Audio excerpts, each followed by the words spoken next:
Drone Tu-141, senjata tua yang dibangkitkan kembali di perang Ukraina.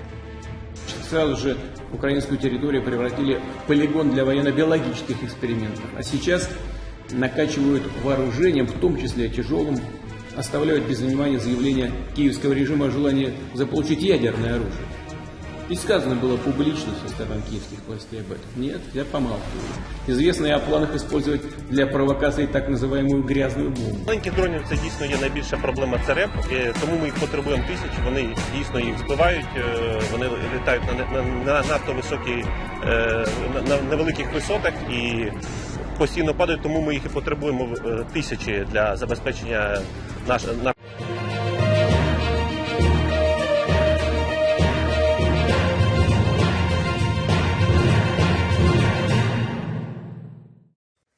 Perang antara pihak Ukraina dan Rusia telah memasuki babak baru menjelang akhir tahun atau tepatnya kurang lebih sekitar 11 bulan peperangan berlangsung sejak Februari 2022 silam. Sepanjang jalannya perang tersebut beragam sistem persenjataan dan alutsista tentunya banyak yang diterjunkan di medan konflik Ukraina sejak beberapa bulan lalu. Bahkan tidak jarang pula beberapa persenjataan tua peninggalan era Uni Soviet maupun perang dingin yang diaktifkan kembali dalam perang tersebut. Salah satu sistem persenjataan yang diketahui digunakan kembali dalam perang Rusia-Ukraina adalah drone intai Tupolev Tu-141 buatan Uni Soviet. Drone yang sejatinya merupakan drone intai maupun drone pengawas ini dipergunakan kembali oleh Angkatan Bersenjata Ukraina dalam beberapa waktu yang lalu. Lalu seperti apakah drone tersebut? Simak ulasan ringkasnya berikut ini. 1. Drone intai dari akhir masa Perang Dingin.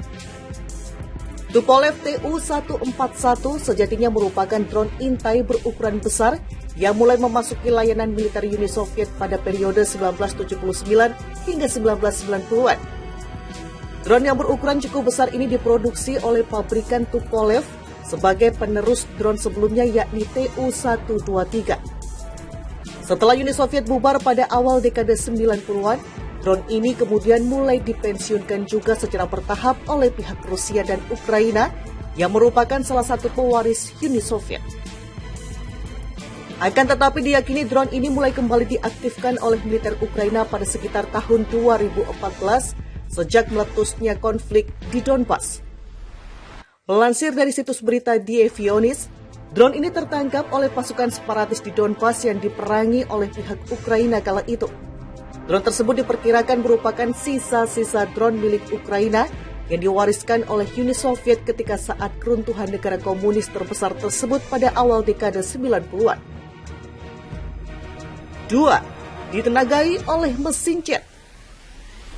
Ukurannya yang cukup besar membuat drone intai ini tentunya harus menggunakan mesin yang memiliki daya dorong yang cukup besar pula. Dilansir dari wikipedia.com, drone Tu-141 menggunakan mesin turbojet Tumansky KR-17A. Mesin tersebut mampu membuat drone dengan panjang sekitar 14 meter tersebut terbang dengan kecepatan 1.100 km per jam. Drone ini juga memiliki daya jangkauan sekitar 700 hingga 1.000 km dan ketinggian pengoperasian sekitar 6.000 meter. Tentunya dengan kemampuan tersebut membuat drone ini dapat mencapai target yang lokasinya sangat jauh dari titik peluncuran. Drone ini umumnya diluncurkan melalui sistem peluncur beroda yang dapat ditarik dengan kendaraan beroda. Umumnya drone ini akan diluncurkan menggunakan sistem propulsi ketapel jet sederhana sebelum sistem mesin pendorong jet bawaannya menyala setelah beberapa meter diluncurkan. 3. Dimodifikasi menjadi drone kamikaze. Dilansir dari situs EurasiaTimes.com, drone Tu-141 sukses menghancurkan beberapa pesawat yang terparkir di pangkalan udara Engels dan Diaghilevo di daerah Saratov, Rusia. Drone ini yang disinyalir pula yang menjadi penyebab rusaknya beberapa unit pesawat pengebom seperti Tu-95 dan Tu-22M yang terparkir di pangkalan udara tersebut. Drone yang memiliki kode dengan nama Stris atau Swift tersebut menyerang pangkalan udara Rusia jauh dari batas wilayah teritori antara Ukraina dan Rusia. Beberapa pihak menyebut drone ini telah dimodifikasi dengan membawa beberapa hulu ledak yang dapat menghancurkan target dengan telak.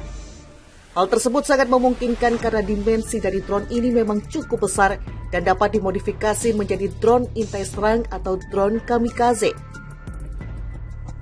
Dikutip dari situs airspacereview.com, drone ini mampu membawa berbagai muatan yang tergolong besar seperti kamera termal, radar pencitraan, kamera film, dan beberapa alat lainnya.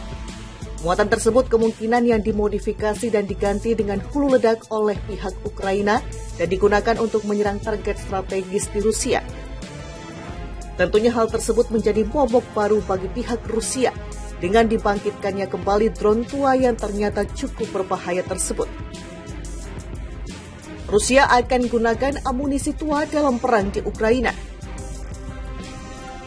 Perwira senior militer Amerika Serikat mengatakan Rusia menggunakan amunisi berusia puluhan tahun dengan angka kegagalan yang tinggi. Setelah persediaan amunisi mereka menipis dalam perang di Ukraina yang telah berlangsung selama 10 bulan. Mereka mengambil persediaan amunisi tua Rusia yang mana mengindikasi mereka bersedia menggunakan amunisi tua, beberapa di antaranya berasal dari produksi 40 tahun lebih. Kata perwira yang tidak bersedia disebutkan namanya itu pada Selasa 13 Desember 2022. AS menuduh Rusia beralih ke Iran dan Korea Utara untuk mendapatkan lebih banyak senjata, sebab persediaan amunisi mereka sudah hampir habis. Perwira senior militer AS menilai Rusia akan kehabisan persediaan amunisi layak pakai pada awal 2023, bila mereka tidak menggunakan pasokan dari negara asing atau persediaan lama. Berdasarkan asesmen kami, hingga saat ini Rusia menggunakan amunisi artileri dan roket dalam apa yang kami sebut amunisi artileri dan roket layak pakai. Mereka mungkin kehabisan itu pada awal 2023, kata perwira tersebut. Perwira itu menambahkan penggunaan amunisi tua membawa resiko. Dengan kata lain, Anda mengokang amunisi dan Anda berdoa dan berharap amunisi itu akan berfungsi atau ketika mendarat akan meledak, katanya. Pemerintah AS dan Ukraina menuduh Rusia menggunakan drone Iran di Ukraina. Perwakilan Inggris di PBB, Barbara Woodward, mengatakan Moskow juga mencoba mendapatkan ratusan rudal balistik Iran dengan imbalan bantuan teknis dan militer ke tingkat yang belum pernah ada sebelumnya. Inggris hampir yakin Rusia ingin mendapatkan sumber senjata dari Korea Utara dan negara-negara yang mendapatkan sanksi berat lainnya karena persediaan mereka semakin berkurang, kata Woodward. Bulan lalu Iran mengakui telah memasok drone ke Moskow, tapi mereka mengatakan pengiriman dilakukan sebelum invasi Ukraina dimulai. Rusia membantah pasokan menggunakan